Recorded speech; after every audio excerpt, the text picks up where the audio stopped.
রাধে রাধে, সবাইকে স্বাগত জানিয়ে আমার ভিডিওটা শুরু করছি। আশা করছি সকলেই ভালো আছেন, সুস্থ আছেন। ভগবান শ্রীকৃষ্ণের অশেষ কৃপা পেতে একটা লাইক দিয়ে কমেন্টে লিখুন জয় শ্রীকৃষ্ণ। আজকের বিষয় হলো ইন্দিরা একাদশীর মাহাত্ম্য। 2025 বাংলার 1432 বঙ্গাব্দে অনুষ্ঠিত হতে চলেছে। জেনে নেব ব্রত মাহাত্ম্য। ব্রত কবে, 17 না 18 সেপ্টেম্বর। জেনে নেব পূর্ণাঙ্গ সময়সূচি ও পালনের সময়। জেনে নেব একাদশী বাড়িতে কিভাবে পালন করবেন, কি কি নিষেধ আছে, কি খাবেন আর কখন খাবেন, এই সব কিছুই জেনে নেব এই ভিডিওতে। চলুন জেনে নেওয়া যাক। ইন্দিরা একাদশী 2025 সালে ভাদ্র মাসের কৃষ্ণপক্ষে পালিত হবে। শাস্ত্রে এই দিনের বিশেষ রীতিনীতি রয়েছে। এই একাদশী পালন করলে পূর্বপুরুষেরা মুক্তি পান বলে মনে করা হয়। হিন্দু ধর্মে একাদশী তিথি অত্যন্ত গুরুত্বপূর্ণ। বছরে মোট 24টি একাদশী পড়ে। তার মধ্যে প্রীতিপক্ষের যে একাদশী পড়ে তাকে ইন্দিরা একাদশী বলা হয়। শাস্ত্রমতে এই একাদশী পূর্বপুরুষদের মুক্তি দেয়। এবার জানব 2025 সালে বাংলার 1432 বঙ্গাব্দে ইন্দিরা একাদশী কবে পালিত হয়। ওম নমো ভগবতে বাসুদেবায় নমঃ। জয় শ্রীকৃষ্ণ। রাধে রাধে।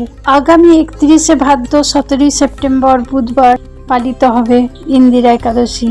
এই একাদশী সমস্ত একাদশীর থেকে একটু পৃথক। অন্যান্য একাদশী মূলত ব্যক্তিগত পুণ্য অর্জন বা পাপ মোচনের জন্য একাদশী পালন করা হয়। এই একাদশী শুধুমাত্র ব্যক্তিগত উদ্দেশ্য নয়, সমষ্টিগতভাবে পূর্বপুরুষদের উদ্ধার করা হয় এবং মোক্ষ লাভের পথ সুগম করা হয়। আপনি যদি এই একাদশী পালন না করতে পারেন তাহলে কি করবেন? এই একাদশীর মাহাত্ম্যই বা কী? ইন্দিরা একাদশীর ইন্দিরা কেন নাম হলো, এর পেছনে একটি পৌরাণিক ঘটনা আছে। মাহিষ্মপতি নামে এক রাজ্যে ইন্দ্রসেন নামে এক ক্ষমতাশীল রাজা ছিলেন। সর্বপ্রথম তিনিই একাদশী পালন করেছিলেন। তার নাম অনুসারে এই একাদশীর নাম রাখা হয়। শাস্ত্রমতে যে একাদশী পালন করে থাকেন তিনি 10টিরও অধিক ফল পান। এই ব্রতকে পাপ বিনাশকারী ব্রত বলা হয়। এই একাদশী পালন করলে মনস্কামনা ভগবান শ্রীকৃষ্ণ পূর্ণ করেন। এই একাদশী পালন করার বেশ কিছু নিয়ম আছে। সেই নিয়মগুলি হলো, আগের দিন অর্থাৎ দশমীর দিন নিরামিষ খাদ্য গ্রহণ করতে হবে। দশমীর দিন অর্থাৎ তার আগের দিনে ব্রহ্মচর্য পালন করতে হবে। একাদশীর দিন সূর্যোদয়ের আগে ঘুম থেকে উঠে স্নান করে নিতে হবে। তারপর আপনার নাম গোত্র বলে সংকল্প করে পূজা করতে হবে। হে বিষ্ণু, আমি আমার ব্রত যেমন ভালোভাবে পালন করতে পারি আমাকে ক্ষমতা দাও। সংকল্প করার সময় হাতে জল নিয়ে সংকল্প করে তারপর মাটিতে জল ফেলে দিবেন। এই দিনে শ্রী বিষ্ণুর সামনে পূজা করবেন। আর যদি শ্রীকৃষ্ণের ছবি বা মূর্তি থাকে তাতেও পূজা করতে পারেন। যে কোনো প্রকার সাদা বা হলুদ ফুল, নানা রকম ফল, তুলসী, ধূপ, ধুনা, প্রদীপ, চন্দন এই সব দিয়েই পূজা করুন। শ্রী বিষ্ণু ও শ্রীকৃষ্ণকে সচন্দন তুলসীপত্র দিয়ে নিবেদন করুন। সেই তুলসী পাতা অবশ্যই আগের দিনে অথবা দশমীর দিন তুলে রাখবেন, কেননা একাদশীর দিন তুলসী পাতা তুলতে নেই।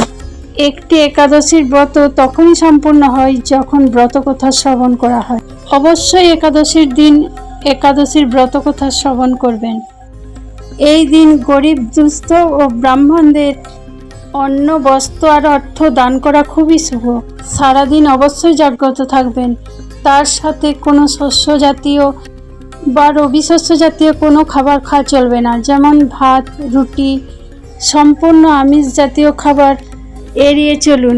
আর যদি নিরাহার একদমই না থাকতে পারেন, দুধ বা ফল জাতীয় সাত্ত্বিক আহার করতে পারেন। রবি শস্যের পরিবর্তে সিঙ্গি বা সামা চালের খিচুড়ি গ্রহণ করতে পারেন। যারা কোনো কারণে একাদশী পালন করতে পারছেন না তারা নিরামিষ আহার করতে পারেন। মনে রাখবেন, একাদশীর প্রধান উদ্দেশ্য হল শ্রী বিষ্ণুকে স্মরণ করা। অবশ্যই যেই মন্ত্রটি উচ্চারণ করবেন সেটি হলো ওম নমো ভগবতে বাসুদেবায় নমঃ। এর পাশাপাশি হরে কৃষ্ণ মহামন্ত্রটি উচ্চারণ করবেন।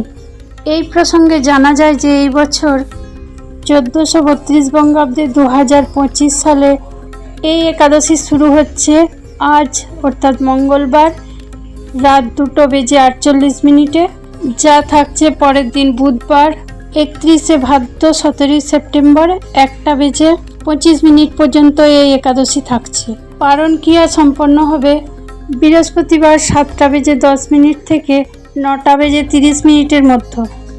এই দিন ঝগড়া করা বা তেল মাখা, চুল কাটা, মদ্যপান, মিথ্যা কথা বলা একেবারেই নিষিদ্ধ। এই দিনে বিশ্বকর্মা পূজা বা ভাদ্র সংক্রান্তি একসাথেই পড়েছে। তারা হয়তো বিশ্বকর্মা পুজোয় নিজেদেরকে নিয়োজিত রাখতে চাইবেন। তার আগে একাদশীর ব্রত পালনের সংকল্প গ্রহণ করুন, তারপর যথারীতি বিশ্বকর্মা পুজো সম্পন্ন করবেন। আজ এই পর্যন্তই ভিডিওটা। রাধে রাধে।